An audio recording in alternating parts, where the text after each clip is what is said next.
Sir क्या project क्या है, किस तरह से इसको लॉन्च कर रहे हैं, आज शुरुआत क्या है? एनडीएमसी का G20 के साथ एक बहुत ही शुरुआत, जब से इंडिया ने G20 प्रेसिडेंसी की है, विभिन्न कार्यक्रम एनडीएमसी ने करे हैं। पहले G20 का एक फूड फेस्टिवल किया था, फिर G20 फ्लावर फेस्टिवल किया था, G20 रेसेस ऑर्गेनाइज किए हैं, G20 विंटेज कार रैली की है। सो G20 के इसमें एंड प्रधानमंत्री जी का डायरेक्शन भी ये है कि G20 एक एक्सक्लूसिव सिर्फ मीटिंग भर तक नहीं होना चाहिए, देश की जनता इसमें सम्मिलित होनी चाहिए। और उसी के कड़ी में एक वो है कि पूरे इंडिया में विभिन्न लोकेशंस पे G20 हो रहा है, और इसी कड़ी में हम जो एक और एक्टिविटी कर रहे हैं G20 की, वो एक परमानेंट काइंड ऑफ इंस्टॉलेशन कर रहे हैं कि G20 पार्क हो। जो G20 का पार्क है वो G20 के जो देश हैं उनके बर्ड्स और एनिमल्स का नेशनल बर्ड्स हैं, वो उस पार्क में डिस्प्ले होगा। और उसके अलावा फिर हमने सस्टेनेबिलिटी की थीम को आगे लेते हुए कहा कि हम कई विभिन्न तरीके से बर्ड्स और एनिमल बना सकते थे।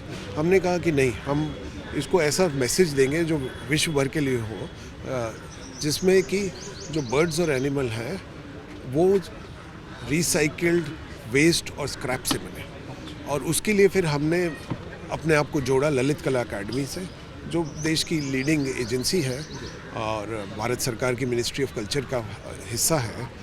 उन्होंने फिर देश के, जैसा आपने अभी देखा होगा कि लगभग 15 राज्यों से आर्टिस्ट आए हुए हैं, और वो आर्टिस्ट आके वे इन कलाकृति को, इन स्कल्पचर्स को बनाएंगे स्क्रैप से। तो कहाँ लगाएंगे सर, कहाँ का? ये एक ही पार्क में एक ही पार्क में नई दिल्ली में ऑलरेडी एक G20 जैसे पार्क बन रहा है, वैसे पहले ही एक इंडिया अफ्रीका मैत्री पार्क है, एक इंडिया आसियान पार्क है। तो उसी कड़ी में, क्योंकि इस बार G20 का जो सम्मेलन हो रहा है और भारत की अध्यक्षता में हो रहा है, वो दिल्ली में हो रहा है, और तो इसलिए हमने कहा कि उसको एक परमानेंट एक पार्क को हम G20 पार्क करके वो मैसेज भी देंगे और एक परमानेंट पूरी पब्लिक के लिए उसको प्रस्तुत करेंगे। सर कौन कौन सी कंट्री के आर्टिस्ट हैं और कौन क्या बना रहा है? जो आर्टिस्ट हैं वो देश के हैं। अच्छा, सारे लगभग 15 राज्यों के हैं।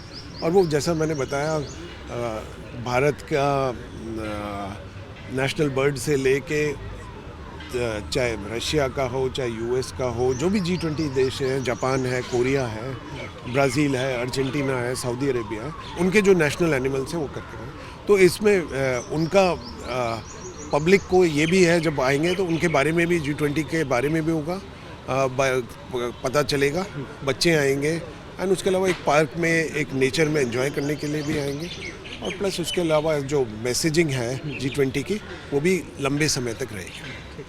इसके पीछे क्या वजह क्या है, क्यों आप चाहते हैं कि इस तरह का बड़ा प्रोग्राम हो? ये तो G20 का एक प्रोग्राम है। एक्चुअली ललित कला अकेडमी जस्ट कोऑर्डिनेट कर रहे हैं।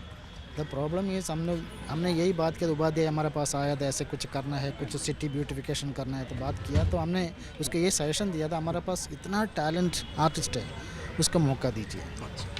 Actually they came to purchase the work. हम लोग उसके कैम्प में कन्वर्ट किया, क्योंकि उसमें इतना लोगों को मौका मिलेगा। ऑल ओवर इंडिया से आर्टिस्ट लोग आया, they can get the chance to interact, कैसे काम कर रहे थे, यहाँ के लोग भी सीख सकता है। तो एक स्क्रैप मटेरियल से एक आर्ट फॉर्म में कन्वर्ट करना इस रियली ए क्रिएशन। तो उसमें हमने ये सोचा था, अभी G20 में पूरा हिंदुस्तान में सिटी ब्यूटिफिकेशन चल रहा है, तो हमारे आर्टिस्ट को भी फ़ायदा मिलना चाहिए। तो हम अभी भी, मैं मोदी जी को इतना धन्यवाद दे रहा हूँ, क्योंकि आर्टिस्ट लोग सब खुश है। अभी मैं सबको बोल रहा था, गवर्नमेंट ऑफिस में भी हमारा पेंटिंग कैम्प करके वो पेंटिंग पूरे गवर्नमेंट ऑफिस में डिस्प्ले करेगा, तो वो प्रॉब्लम भी सोल्व हो जाएगा। अभी क्या होता है, अकेडमी हम कैम्प कर रहे हैं ना, पूरा पेंटिंग वहाँ डंप करके रखा है, कोई यूज़ नहीं हो रहा, कोई दिखता नहीं है। तो बीइंग ए विजुअल आर्टिस्ट अपना काम विजुअली नहीं दिखेंगे, इसलिए मैं उसको बोला था, आप अपना सब ऑफिस में हमारा पेंटिंग लेके डिस्प्ले करो। तो इसमें क्या होगा, ऑफिस के अंदर में एक कलरफुल एटमॉस्फेयर क्रिएट हो जाएगा, बेसिकली साइकोलॉजिकली एक चेंजेस आ जाएगा। बहुत ज़रूरी है। तो आर्ट और अपना लाइवलीहुड है ना, उसमें जोड़ना बहुत ज़रूरी है। तो ये सब पर्पस है इसका। बट कितने आर्टिस्ट को अभी आपने यहाँ तो 25 आर्टिस्ट है, हाँ, फ्रॉम केरला टू जम्मू। बहुत लोग आ चुके हैं, जो सब आया है। देखिए कितना सुंदर काम कितने दिन बना देंगे ये पूरे? जो ये 10 दिन का प्रोग्राम है। अभी तो स्क्रैप पूरा आया नहीं है, तो they will take 1 or 2 days more, but they will do very wonderful works. ये यादगार होगा, देश के यादगार होगा। मैंने इसलिए बोल रहा था, हमारा अभी दिल्ली में देखिए पार्लियामेंट मंदिर है, तो पार्लियामेंट के जुड़ा हमारे अम्बेडकर के बारे में एक ही पूरा स्कल्पचर बनाते हैं। एनएसडी के पास थिएटर का, हाँ पूरे हाँ फाइन आर्ट को हम आर्टिस्ट लोगों के पिकासो है, विंसेंट वैन गो, उन लोगों के स्टैचूज इस बना के आर्टिस्ट लोगों को तो बोलिए पटापट करेगा, तो यही होना चाहिए। इसलिए मैं बोल रहा हूँ ना, कल्चरल सिटी बनने के लिए ना हमको पूरा प्रोग्राम चौकआउट करके एक बार प्रधानमंत्री से ही बात करना पड़ेगा, मिलना हो पड़ेगा। जाएगा, हो प्रधानमंत्री से जाएगा। मिलना। अरे वो तो एक्टिव है, हाँ वो एक्टिव वो है, उसका चाहते- विजन है। हो जाएगा। वो चाहिए देश को, वो चाहिए दिल्ली को चाहिए हमारा दिल्ली में से कैपिटल है, यहाँ कोई भी आता है ना यही सब देखना चाहिए।